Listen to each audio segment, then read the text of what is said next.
Lève-toi et cuisine avec Hugo. Ouais, c'est parti pour Lève-toi et cuisine avec Hugo. Tu vas nous parler de quoi aujourd'hui? Un steak flambé.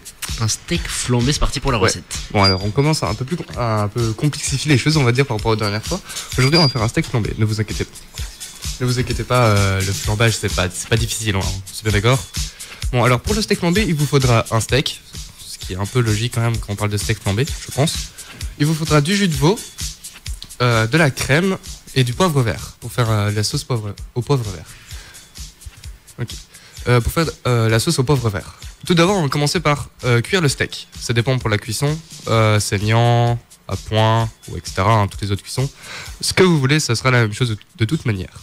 Alors, on continue. Ensuite, une fois que vous avez fini votre cuisson, vous mettez chauffer dans une poêle, vous mettez chauffer dans une autre poêle le steak. Ensuite, vous rajoutez le cognac. Vous faites bien chauffer le cognac en abaissant. Une fois que la poêle est bien chaude, juste avec les vapeurs du cognac, normalement la flamme va prendre. Ensuite, vous tournez. Parce que généralement, quand vous voyez des émissions de cuisine, on fait plus souvent vers l'avant, vers l'arrière. Pour ce qui fait que, en général, ça éclabousse quand on fait ça. Pour avoir plus de stabilité, on va dire, vous tournez dans la poêle. Quand vous avez fait ça, une fois que la flamme s'est éteinte,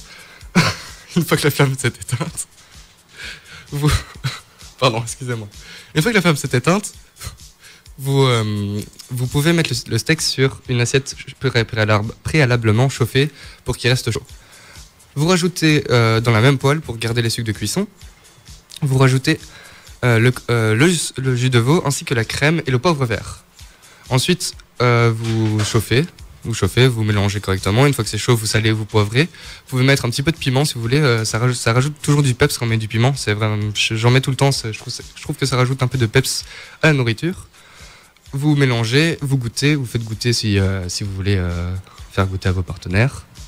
Et ensuite, vous remettez le steak dedans 2 secondes et vous pouvez envoyer. Et voilà, c'est fait. Ah bah merci Hugo pour ta chronique cuisine. On continue en musique avec Orelsan et la pluie sur CFM Radio. A tout de suite.